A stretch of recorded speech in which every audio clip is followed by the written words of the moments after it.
Diz assim a palavra de Deus: por esta causa, diga assim, por esta causa, me ponho de joelhos diante do Pai. Agora deixa eu fazer a leitura. De quem toma o nome toda a família, tanto no céu como sobre a terra, para que, segundo a riqueza da sua glória, vos conceda que sejais fortalecidos com poder, mediante o seu Espírito no homem interior. E assim habite Cristo no vosso coração pela fé, estando vós arraigados e alicerçados em amor, a fim de poderdes compreender com todos os santos qual é a largura e o comprimento e a altura e a profundidade, e conhecer o amor de Cristo, que excede todo entendimento, para que sejais tomados de toda a plenitude de Deus. Ora, aquele que é poderoso para fazer infinitamente mais do que tudo quanto pedimos ou pensamos, conforme o seu poder que opera em nós.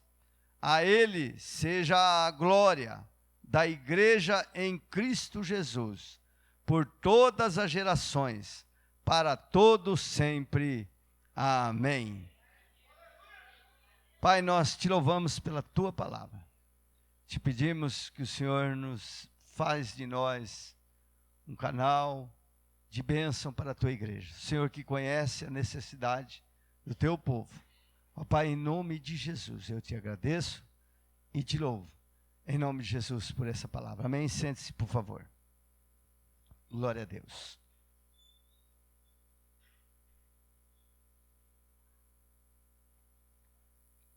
Aleluias. Eu quero aqui fazer lembrança da igreja de Pirapora, da conquista nesse ano, não é?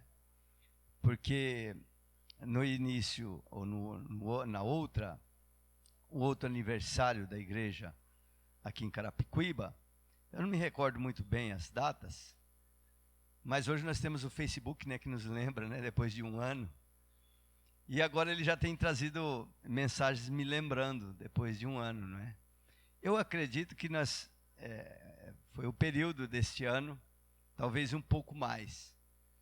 Mas o Senhor nos deu uma grande conquista como igreja ministerial.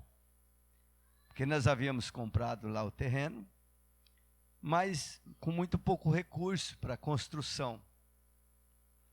E a verdade é que surgiu até algum comentário, né? A pastora Jéssica, quem comentou lá, eu não sabia, né? Depois eu fiquei bravo com aquele negócio lá. Que comentaram o seguinte: compraram terreno para quê? Para criar mato lá no terreno? Né? Mas hoje, um ano e meio talvez, um pouco mais, um pouco menos, de que o terreno foi comprado, nós temos lá uma igreja construída, acabada por dentro e por fora, aleluias, que comporta mais ou menos ali, eu não lembro quantas pessoas a gente colocou lá no Resgatão e na inauguração, mas foi quase 300 pessoas mais ou menos, né? 250 por aí. Então comporta ali sentado tranquilamente 200 pessoas, né? E nós temos um estacionamento já pronto para uns 30 carros mais ou menos. Aleluia. Então, eu acho que até um pouco mais. Eu falo pronto porque já está concretado e está todo murado e todo fechado. E é um estacionamento de verdade. Amém, queridos? E nós louvamos a Deus porque o Senhor foi bom e foi generoso e bondoso para conosco. Amém? Nós louvamos a Deus por essa grande conquista, porque é uma conquista, amém, queridos? Dá um conforto ali para os irmãos em Pirapora. E lá nós temos um espaço lá para nós fazermos uma igreja, um salão, e o plano e o projeto é para um salão de mais de 500 pessoas, né? Mas 500 pessoas, um salão lá em Pirapora, com com estacionamento. É isso mesmo, querido. É lá em Pirapora mesmo. É na humildade, é no lugar simples, é que o Senhor mais floresce. Aleluia. E nós louvamos a Deus por essa grande conquista. Amém?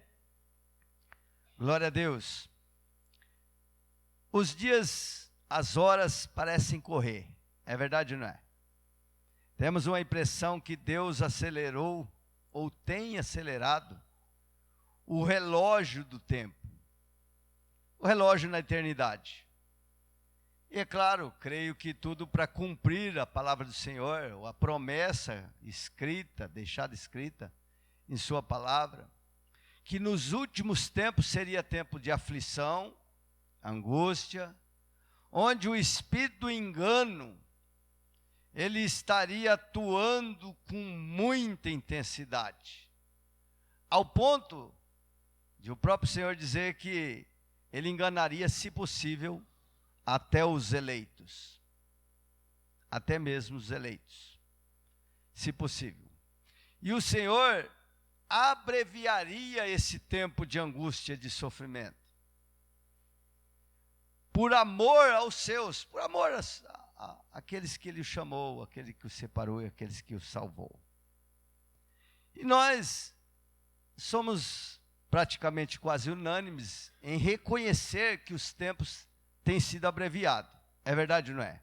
Quem acha que o tempo está passando rápido, diz amém. Amém. Pois é. Quem acha que está demorando, diz amém. Quase ninguém entre nós, não é, vai achar que o tempo está demorando para passar, ou está no seu normal, porque é muito rápido. Ontem nós estávamos aqui na passagem de ano e hoje já estamos entrando no segundo semestre do ano de 2019. Mas até aqui nos ajudou o Senhor. Amém? Nós temos um texto da palavra de Deus, escrito por Paulo, a carta de Éfeso, escrito da prisão. É interessante que tem algumas cartas que Paulo escreveu da prisão em Roma: Filemão, Colossenses, Filipenses e Efésios. E essa carta de Efésios, ela é uma carta, uma literatura das mais ricas e belas, espiritualmente falando. Uma das, não é? Não que a gente diferencia das outras palavras da parte do Senhor. Mas veja que os 3 primeiros capítulos de Efésios, Paulo trata da questão teológica com a igreja de Éfeso. Porque a igreja de Éfeso nasceu debaixo de perseguição. Alguns irmãos que leem a palavra de Deus, quando leem lá em Atos dos Apóstolos, nós vemos Paulo sendo praticamente expulso, apedrejado, porque uma vez estabelecida a igreja, aqueles que adoravam uma deusa que chamava-se Diana, eles se levantaram unanimemente e eles queriam ali de qualquer forma apedrejar Paulo. E é interessante que essa igreja nasceu também, queridos, de crenças diversas, porque é lá em Éfeso que muitos daqueles que se convertiam fizeram um monte de livros de espiritismo e de tantas religiões entre eles e colocaram fogo, assumindo aí a fé em Jesus Cristo. E essa igreja então, pastoreada por Paulo durante um período de tempo, 3 anos a saber, Paulo, por sua vez, ele então, saindo dali e depois, por fim, sendo preso em Roma, ele começa então a escrever para a orientação da igreja, para que a igreja pudesse ser orientada. Paulo era um teólogo muito bem alicerçado, ele tinha uma experiência, ele quem praticamente trouxe a doutrina para toda a igreja. Mas além de ser um teólogo, ele era um homem que tinha um coração em Deus. Era um homem que associou a sua sabedoria à espiritualidade, o poder da oração. Porque nós vemos Paulo escrevendo a carta de Éfeso e de repente ele para lá no capítulo 1 mesmo. E ele ora pela igreja, faz uma oração pela igreja para que a igreja tenha entendimento daquilo que ele estava falando. E depois, nas suas orientações, ele vai vindo, e aí, novamente, nós vemos aqui, no capítulo 3, ele parando novamente, ele diz assim, dizendo assim, olha, por esta causa, eu me ponho de joelhos. Porque a maior revelação, algo que, assim, muitas coisas assim que ele recebeu ali onde ele estava preso e que ele queria transmitir para a igreja, era algo que precisava, necessitava de uma comunhão mais profunda com Deus. Registros que ficam e servem para nós nos dias de hoje, que tem levado pessoas à conversão. Por exemplo, é lá em Efésios, no capítulo 2, que nós olhamos e tanto nós falamos, né, no versículo 1 em diante, nós não somos salvos pelas obras, mas somos salvos pela graça. Pela graça sois salvos mediante a fé. E isso não vem de vós, é dom de Deus. Não por obras para que o homem não se glorie. Então isso é algo muito profundo. Por quê? Porque as religiões pregavam e pregam até o dia de hoje a salvação pelas obras. Pelos cumprimentos de regras. Pelo que se faz. E ele traz e põe abaixo toda aquela orientação religiosa que eles tinham. Agora, quando nós vamos para o final, por exemplo, ela toda é muito rica. Mas temos um texto de Efésios capítulo 6, a partir do 10, ele diz, ele fazendo referência nossa, comparação entre nós e o soldado romano. Então, ele fala do capacete da salvação, ele fala da couraça da fé, ele fala do escudo, ele fala dos pés ser calçados com o evangelho da paz. Então ele nos compara, ele faz aquela comparação. Então, coisas muito profundas de Paulo, para a orientação da igreja. E aí então ele para e ele diz assim, bom, por esta causa, para a compreensão, para o entendimento de vocês, de tudo isso que Deus tem me dado aqui neste lugar, por essa causa eu me ponho de joelhos. E é interessante que aqui foi dito pelo Júnior que os judeus não tinham costume de orar de joelhos. Eles tinham o costume judaico era orar de pé e com as mãos erguidas. Nós temos alguns registros de pessoas que estavam de joelhos, mas não era o costume. O judeu, quando ele se curvava, que ele colocava a boca no pó, que ele se ajoelhava, era algo muito profundo, era uma humilhação muito profunda diante de Deus. E ele então, ele disse assim, eu me ponho de joelho por esta causa. Porque eles até prenderam Paulo, mas aquela prisão fria de Roma não prendeu o seu coração, não esfriou o seu coração na obra. Ele tinha um amor muito profundo pela obra de Deus. Eles prenderam Paulo, mas não prenderam a condição dele continuar caminhando, fazendo a obra do Senhor. E é interessante, queridos, que na oração de Paulo aqui, ele não pede nada para ele. Quantas são as necessidades de um presidiário? Ele poderia muito bem ter buscado em Deus a sua liberdade. Orado a Deus para que ele fosse liberto daquela prisão. Para que ele fosse solto, para que pudesse continuar fazendo a obra. Totalmente compreensível. Ele poderia ter se direcionado a Deus e em reclamação diante de Deus, porque era um homem que tinha sua vida totalmente dada à obra do Senhor, e em reclamação dizer: Senhor, por que eu estou aqui? Por que o Senhor permitiu eu estar aqui?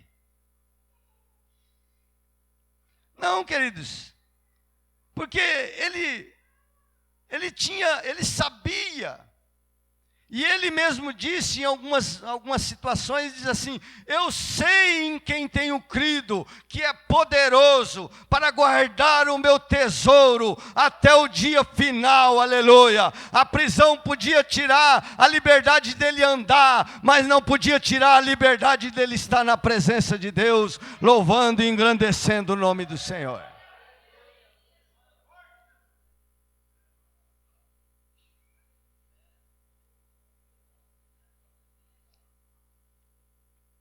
Então, era um homem que tinha o coração em Deus. E todas as pessoas que têm o coração em Deus, têm a preocupação por almas, por vidas, têm a preocupação pela obra iniciada, por aquilo que ele fazia. Toda pessoa que tem o coração em Deus, pode até ser amordaçado pelos homens, ter tirado a liberdade, mas ele não para de caminhar, ele continua caminhando, ainda que fosse numa cela fria. Mas ele disse assim: por esta causa eu me ponho de joelhos. Ele dizendo assim: pode contar comigo, igreja, pode contar comigo, pode contar com meus joelhos dobrados, e o Senhor certamente responderá dos céus, aleluia, o clamor do justo nesta terra. É assim, queridos. Agora é bom a gente aprender isso em Paulo, porque muitas vezes nós também somos levados cativos e presos por situações. Quantas vezes nós somos levados, somos presos, né? Somos presos por uma situação, por um problema, por uma angústia, por um conflito interno, por um problema familiar, até mesmo por um diagnóstico médico, por um problema de solidão, conflitos interiores, pessoais, ministeriais. Muitas vezes nós também nos encontramos e somos levados à prisão. Agora, o que a prisão faz conosco? Qual é a nossa reação diante da prisão? Paulo, por sua vez, tinha 1001 coisas que poderia ter desvinculado ou desvirtuado a sua fé. Mas ele se ocupou a sua mente, o seu coração, naquilo que ele tinha amor, e ele se ocupou em buscar a Deus. Então, nós muitas vezes nos encontramos em prisões. E qual é o nosso comportamento diante das prisões? Quando nós somos levados cativos, nós poderemos ser Paulo. Paulo, aquele que se põe de joelhos, não em murmuração, não em reclamação, não em indagações com Deus, mas que se põe de joelho com o seu coração na obra. Ó, eu estou nessa prisão, mas eu sei que isso vai passar, esse vento vai passar, as portas vão se abrir, e ainda que isso me leve, essa prisão, à morte, como foi a questão de Paulo, ainda que me leve essa prisão à morte, mas eu sei que o Senhor está comigo por toda a eternidade, aleluias. Ou nós podemos nos acovardar e agir como um Judas Iscariotes, por exemplo. Diante de uma prisão, de um remorso, ele foi se suicidar. Quantas pessoas se suicidando, abandonando a fé, abandonando a sua jornada, se desviando dos caminhos do Senhor.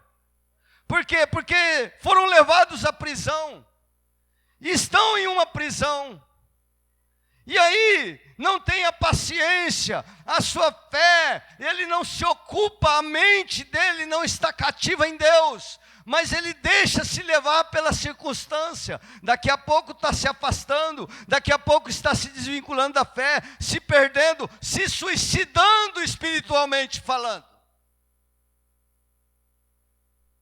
Muitas pessoas se suicidando, muitas pessoas pessoas colocando uma forca no seu pescoço espiritual. Por quê? Porque foram levados cativos, presos por alguma situação. Mas esse problema, talvez que você esteja passando, queridos, essa situação, essa prisão, não foi para fazer você se perder e se suicidar, mas para te moldar melhor, aleluia, para te levantar, para te colocar de pé diante dessa situação e romper em fé em nome de Jesus, aleluia. Por esta causa eu me ponho de joelhos. Qual é a causa?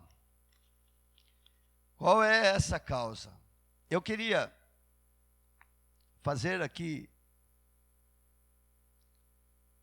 trazer alguns pontos e voltar um pouquinho no texto e discorrer esse texto.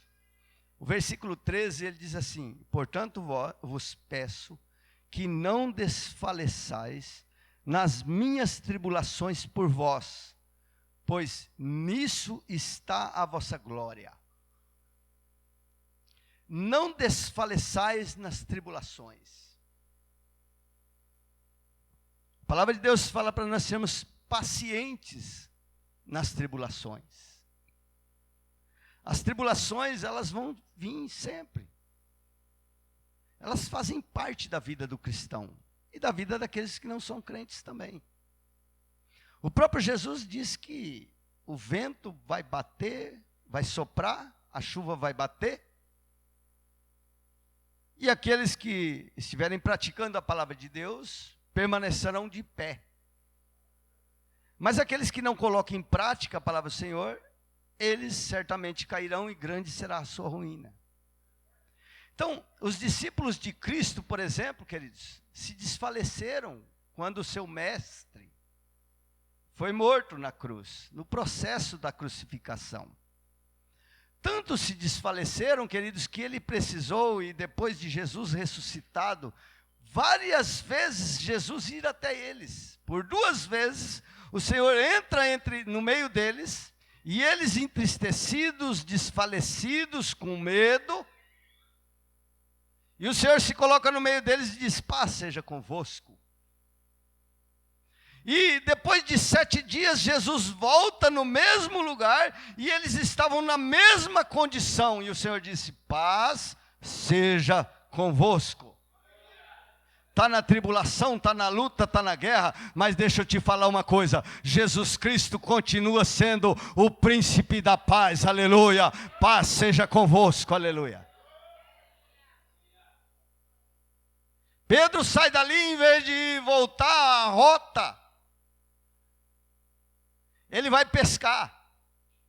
Jesus novamente aparece a ele. E só depois deles serem revestidos de poder dos céus, é que eles novamente recobram o ânimo e continuam a fazer aquilo que o Senhor tinha pedido para que eles fizessem.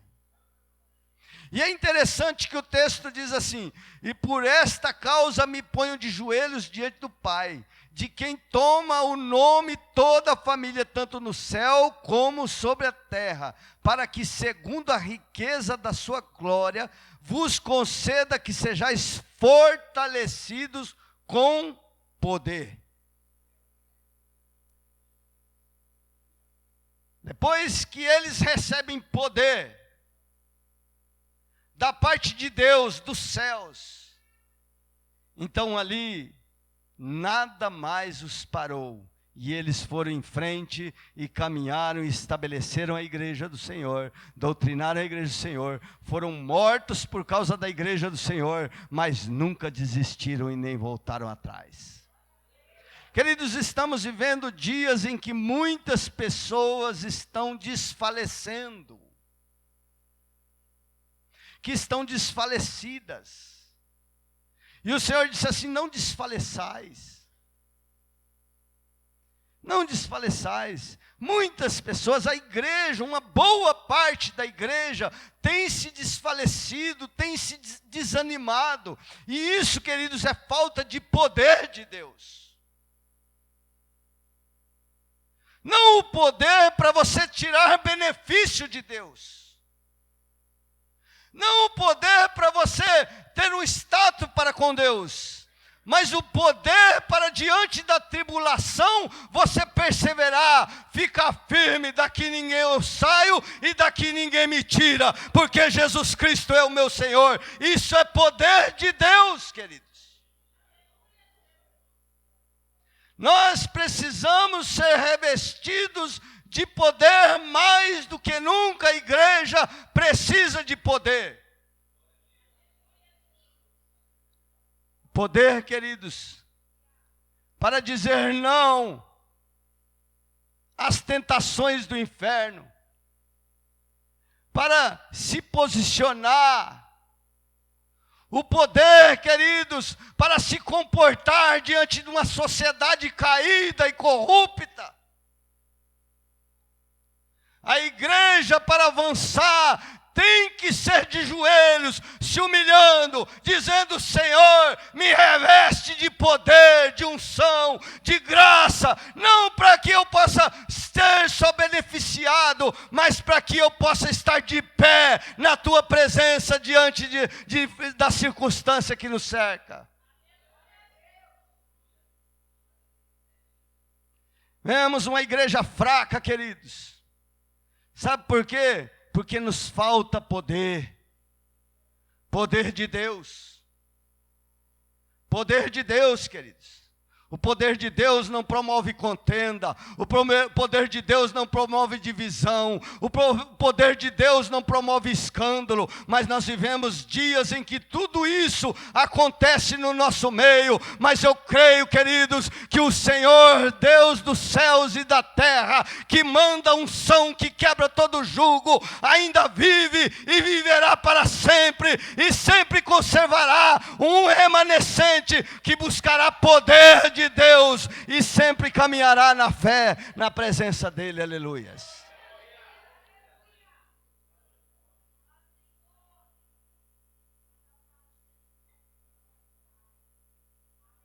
Por esta causa, Paulo ele fala: eu me ponho de joelhos,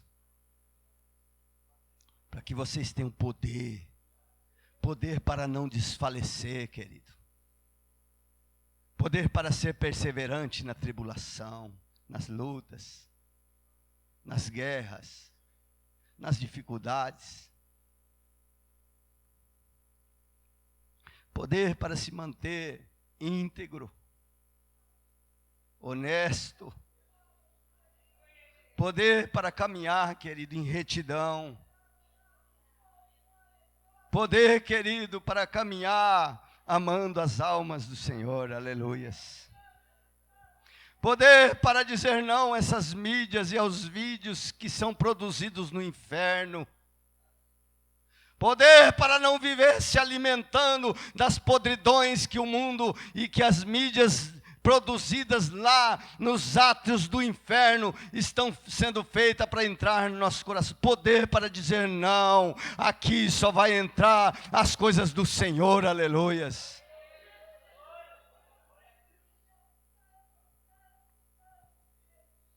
Versículo 17, ele diz assim: e assim habite Cristo no vosso coração pela fé. Habite Cristo em vosso coração pela fé.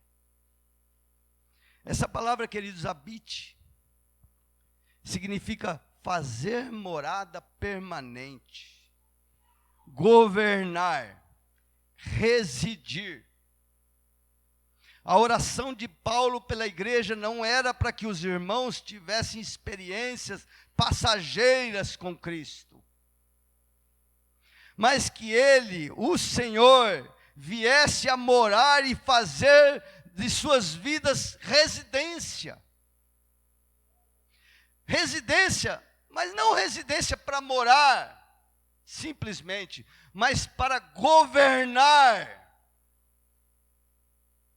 Para governar, queridos. A igreja passa por um período na terra em que nós somos parciais. A igreja do Senhor, ela é muito, quando eu falo igreja, uma boa parte da igreja uma parte da igreja do Senhor é parcial. Ela quer Cristo, quer que o Senhor faz morada em sua vida, mas não quer entregar o governo da sua vida. Ou seja, até mesmo entrega o governo. Senhor, o senhor pode entrar na cozinha, na sala, mas no quarto não. Ou pode entrar na cozinha, na sala, no quarto, mas lá no quartinho, na despensa, não. Lá quem governa sou eu. Nós vivemos dias assim, queridos. Homens, mulheres, às vezes simpatizantes, até mesmo amam a Deus com a emoção, mas não têm entregado o governo completo para a sua vida. Vive uma vida dissoluta em pecado. Mas ergue as mãos, mas ora, mas vem aos cultos. Parcial. Parcial. Aqui no quartinho não. Nessa área da minha vida, quem manda sou eu. Na área sentimental sou eu. Na área sexual sou eu. O Senhor pode governar a outra área. Na área financeira sou eu. Eu é quem governo. Agora está uma onda na internet. Não, você não tem que levar o dízimo na igreja. Você pode entregar o dízimo para os irmãos, servir os irmãos, servir o pobre, comprar a cesta básica, isso, aquilo. Isso é uma moda nova que está surgindo na internet. E é interessante que a internet vai contaminando a cabeça dos crentes carnais, né? Os crentes carnal já vai entrando no embalo. É isso mesmo, e bate palma e tal, né? É totalmente fora da palavra de Deus. É a mesma coisa que eu falo assim, bom, eu vou comprar uma cesta básica, vou comprar isso e aquilo, mas espera aí, eu vou pegar o dinheiro do Bruno. Dá aí o dinheiro aí, Bruno, eu vou fazer isso aqui com o dinheiro do Bruno. Então, é a mesma coisa. Aí você pega o dinheiro daquilo que é de Deus, de que você se propôs a entregar a Deus, e aí você quer governar aquilo que é de Deus por sua própria conta.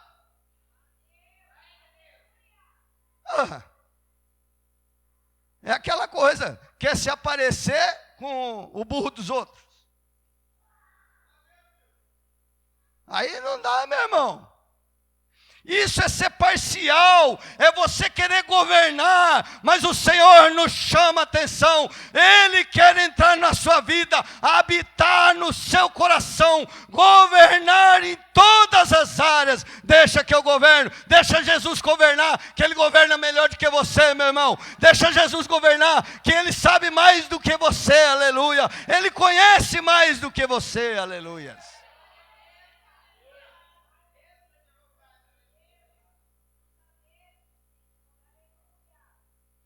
E essa era a oração de Paulo, para que habite, para que o Senhor Jesus governe em vossos corações.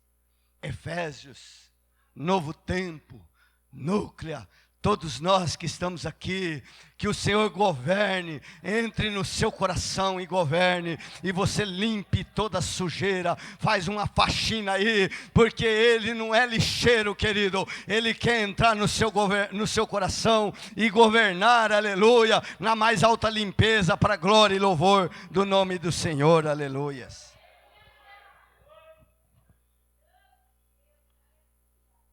Para que habite Cristo em vosso coração. Aleluias.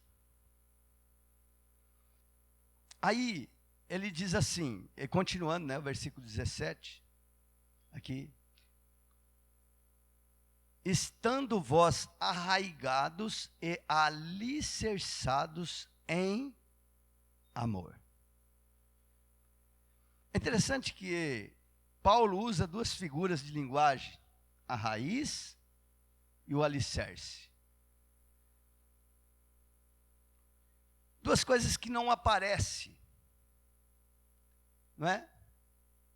Porque uma árvore, para crescer para cima, ela tem que crescer para baixo. Um prédio, para ele ser bem edificado, ele tem que ter um alicerce, uma base bem fundamentada. E Paulo, ele então usa essas duas figuras de linguagem, dizendo assim, olha, o alicerce precisa de cimento, de pedra, de ferro, para a construção, para ser bem edificado, o prédio. Mas eu oro e me coloco de joelhos para que a matéria-prima necessária seja o amor. A matéria-prima necessária para que a igreja avance é o amor. Porque ele fala aqui exatamente do amor. Ele fala assim, para que sejam arraizados em amor. Em amor. Então, é interessante, queridos. É interessante isso aqui, porque a parte mais importante é essa, o amor. Não o amor interesseiro. Não o amor filéu, que é aquele amor que você tem uma retribuição, uma recompensa. Mas o amor ágape, o amor sem interesse, o amor desinteressado. É esse amor que a igreja precisa, não só de palavras. Porque Paulo diz assim, não ameis de palavras, mas de ação. Não é só a palavra, ó, te amo. Não é só o abraço. Mas o amor que Paulo está falando aqui é em atitudes. Em atitudes, é o comportamento. É o comportamento, porque o amor, queridos, é resiliente. Quem ama de verdade, quem está arraigado, enraizado, alicerçado em amor, não arreda o pé, querido. Nós podemos contar. Na hora da batalha, da luta, da guerra, ele está ali, porque ama. Não por uma retribuição, mas por amor. O amor é resiliente, é firme, é forte. O amor, queridos, quem ama de verdade a Deus, ama a obra de Deus. Quem ama de verdade não fica pulando de galho em galho. O amor é resiliente, tudo sofre, tudo suporta, não se ensoberbece, não se arde em ciúmes. Quem ama a Deus, ama as vidas. Queridos, quando nós descartamos vidas, abrimos mão de vidas, isso, o maior sinal, não é para as vidas, mas é conosco mesmo, o sinal de que está faltando amor. Paulo estava lá preso, e ele disse assim, olha, eu me ponho de joelho, para que sejam alicerçados, arraigados em amor. Porque se nós não tivermos uma base, um sustentáculo em nossa vida, queridos, de amar a Deus, nós certamente vamos desfalecer, certamente nós vamos viver em aflição, certamente a obra de Deus, ou a igreja, ou servir a Deus é angústia. Mas aquele que ama, não, queridos, ele está na luta, está desempregado, ele assim, Jesus Cristo vai abrir a porta do emprego. Ele está doente, fala assim, Jesus Cristo é aquele que cura, que liberta. Ele está passando por aflição, ele diz assim, Jesus Cristo venceu a aflição, eu também vou vencer, aleluia. Ele está desempregado, sem dinheiro, Jesus Cristo, ele é a minha provisão, ele não vai me deixar faltar nada, aleluia. Ele é aquele que está sempre firme, adorando, louvando o Senhor. Ele está na bonança, está tudo bem, porque o que mais afasta crente das igrejas, da obra de Deus e da própria fé, é a bonança, querido. Quando a pessoa está muito na bonança, ele fica muito despercebido, aí ele já não ora mais, já não busca mais a Deus, mas aquele que ama, que tem alicerçado a sua vida em amor, querido, ele está na bonança, está na bênção, glória a Deus, Jesus me prosperou, eu posso ajudar mais a obra de Deus, cooperar mais na obra obra do Senhor, aleluia. Jesus Cristo é o meu Senhor e nada me faltará, aleluia.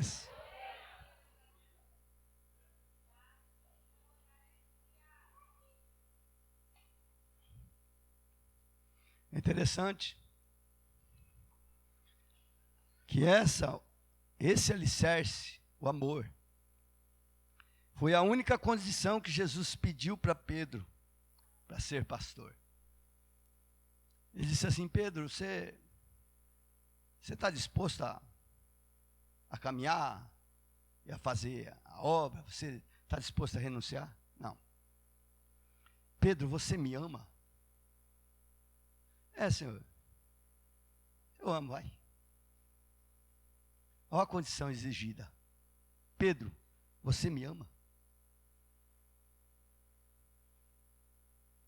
Às vezes nós olhamos e analisamos algumas pessoas para a obra do Senhor,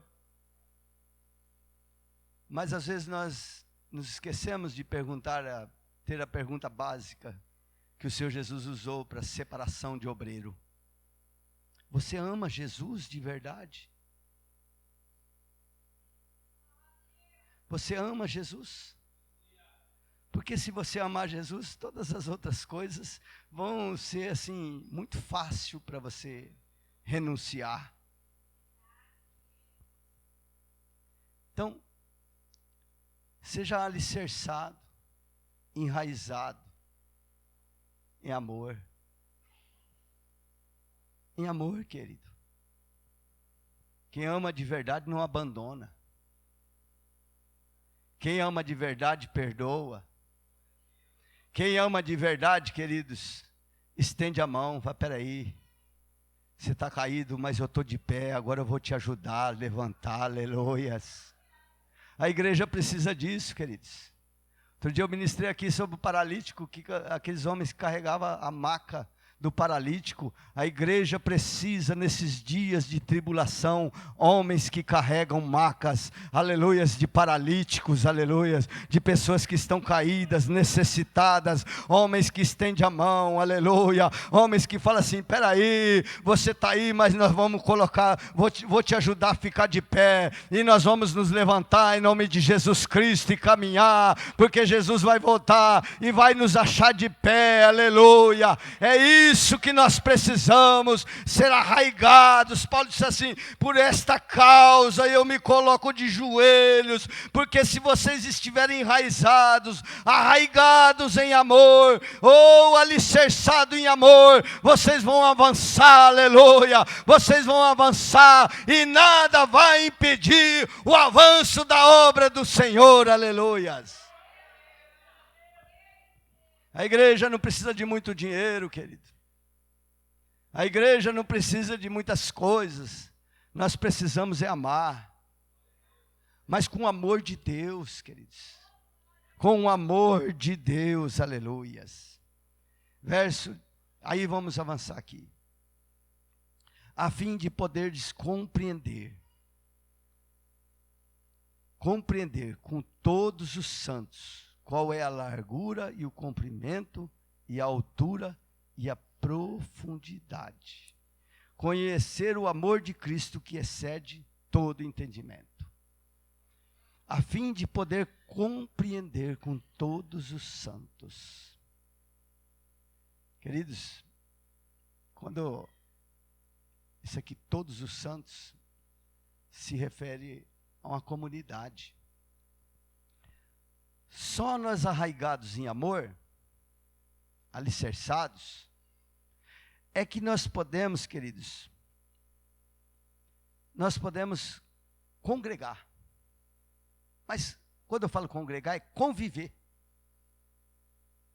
Porque se duas pessoas vão morar junto, casou, vai morar junto, já é difícil, não é? É complicado, né? Não é por enquanto, meu filho, você está na lua de mel, mas vai chegar o problema, vai chegar as dificuldades. Não é assim? Por quê? Porque você tem que se adaptar, é um monte de coisa, né? Aí o cara ronca demais, aí a mulher fala: que negócio terrível é esse? E aí a mulher, né? A mulher acha ruim que o cara jogou lá a toalha no chão e começa a brigar. No começo não, o cara tomou banho, vai lá, pendura, lava, põe lá no, né? Mas depois... Agora você imagina quando vem os filhos, né? Aí já não é mais 2, é 3. Meu filho. Noite toda acordado, aquela coisa toda, né? É terrível. Então, é complicado, queridos. Agora você imagina eu me dispor a conviver com uma congregação. Não é mais 2, é 30, 40, 50, 100, 200. É ruim, não é? Terrível. Porque cada um pensa de um jeito, cada um quer fazer de um jeito. E Paulo, queridos, ele estava ali orientando a igreja de Éfeso, porque ele vivia um tempo de divisão, de separação. De divisão, de separação, era grego com judeu, gentios com judeus, era escravos com servos, com escravos com senhores e tal, né? Preto e branco. Existia perdurava algo tenebroso no meio da população. Mas aí, queridos, vem o Senhor Jesus, vem Paulo orientando, olha, sejam arraigados em amor, e por esta causa eu me ponho de joelhos, porque em Jesus Cristo não há grego, não há judeu, não há rico, não há pobre, não há preto, não há branco, em Jesus Cristo não há culto, não há indouto. Em Jesus Cristo não há nada disso, aleluia. Jesus Cristo põe todo mundo no mesmo patamar. Todos vocês são filhos, aleluia.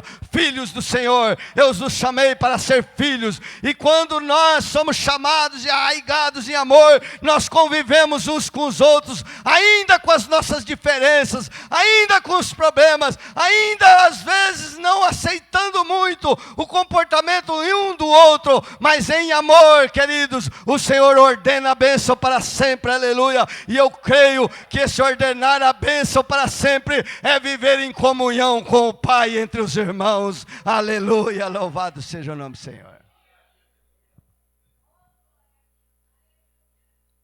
Todos os santos, para que saibais qual é a largura, o comprimento e a altura e a profundidade. Aqui o Senhor, a palavra, Paulo já sai do amor uns para com os outros, para falar do amor de Deus para conosco.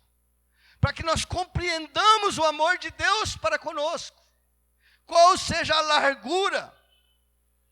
E é interessante que aqui, alguns biblistas eles dizem que essas colocações, essas dimensões do amor de Deus, aqui é meio que, né, o próprio Senhor disse assim, que excede o nosso entendimento, que nós não deveríamos arriscar nenhum tipo de exegese aqui para compreender isso. Mas ainda existem alguns outros, e teve um outro que eu estava lendo algumas coisas sobre ele, e ele falando sobre esse entendimento, e eu achei interessante. Ele diz assim que a largura, qual é a largura? A largura do amor de Deus para conosco. A largura é a largura do Evangelho, do amor de Deus, que pode alcançar a todas as pessoas, os cultos, os incautos, os ricos, os pobres, todas as pessoas. O Evangelho, ele nivela todas as pessoas na mesma condição. Ele entra lá nos palácios, mas ele entra na cadeia também pública, e lá ele faz filhos e filhas. Ele entra lá nos palácios, nas mansões, mas ele entra nas comunidades, ele entra nos barracos, e lá ele levanta filhos e filhas, aleluia, para estar com ele para sempre.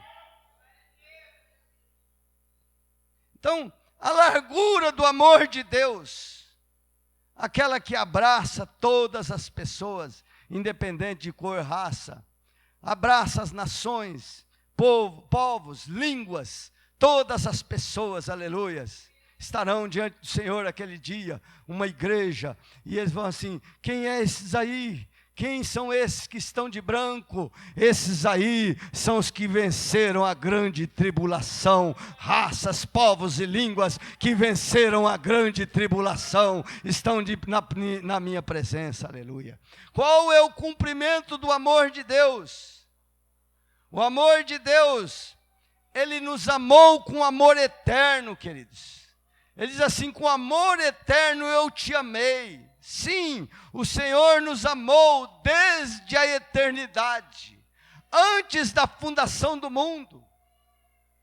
Ou um entendimento, queridos, por isso que excede o nosso entendimento. O Senhor já te amava antes mesmo que o embrião fosse formado no ventre da sua mãe. O Senhor já te amava, aleluias. Esse é o cumprimento do amor de Deus.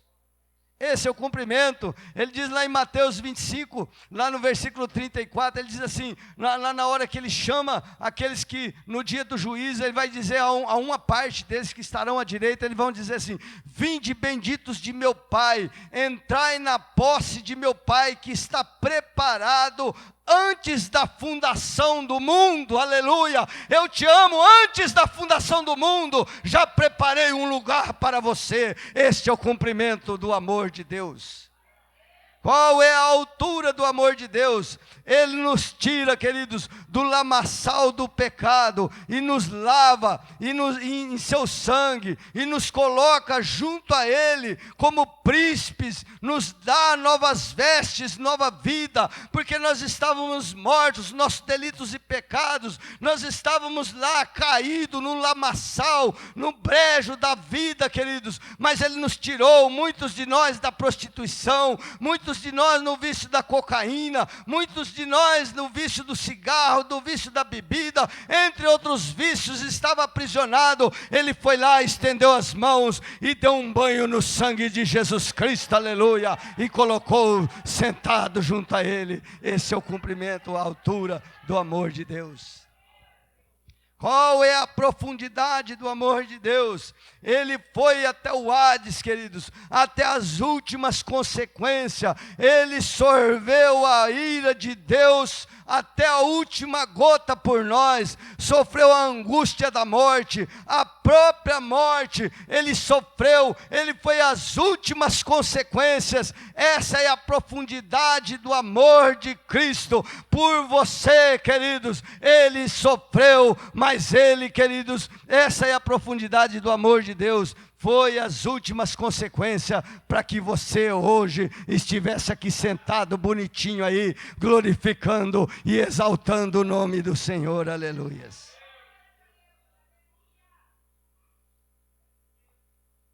Por esta causa me ponho de joelhos, por esta causa. E aí, por fim, para encerrar, verso 19. E conhecer o amor de Cristo, que excede todo o entendimento, para que sejais tomado de toda a plenitude de Deus. Somente, queridos, compreendendo e praticando, e se entregando a este amor, é que podemos ser cheios da plenitude, sermos plenos de Deus. E se há uma coisa que precisamos, e é dessa condição, essa condição, queridos, para exercermos bem a nossa função no corpo de Cristo, seja ela pastoral, seja ela diaconal, seja obreiros, seja membro do corpo de Cristo. E Paulo está dizendo aqui que é plenamente possível, pois Deus é poderoso para nos qualificar em amor. E ele conclui dizendo assim: porque Deus é poderoso para fazer abundantemente mais do que aquilo que pedimos ou pensamos. Então ele está dizendo assim: é plenamente possível você atingir o nível de amor, aleluia, aonde você possa viver a plenitude de Deus em sua vida também. plenamente possível. E quero concluir para nós ir embora. Os dias são difíceis, porém a igreja avança quando dobra o joelho, perseverando nas tribulações, fazendo de nós mesmos habitação permanente de Cristo, sendo governado por Ele, tendo como base o amor de Deus em nossos corações. Assim podemos compreender o seu amor por nós e sermos tomados de toda a plenitude de Deus. Fique de pé, vamos orar. Aleluia. Glória a Deus. Aleluia. Podemos cantar um trecho do hino? O rei está voltando aqui. Aleluia. Mas encerrar aqui com chave de ouro. Oh, glória. Por esta causa, me ponho de joelhos. Por esta causa. A igreja avança de joelho, queridos. A igreja luta de joelho. A igreja conquista de joelho. A igreja põe por terra o inimigo de joelhos. É de joelho, querido, que nós avançamos.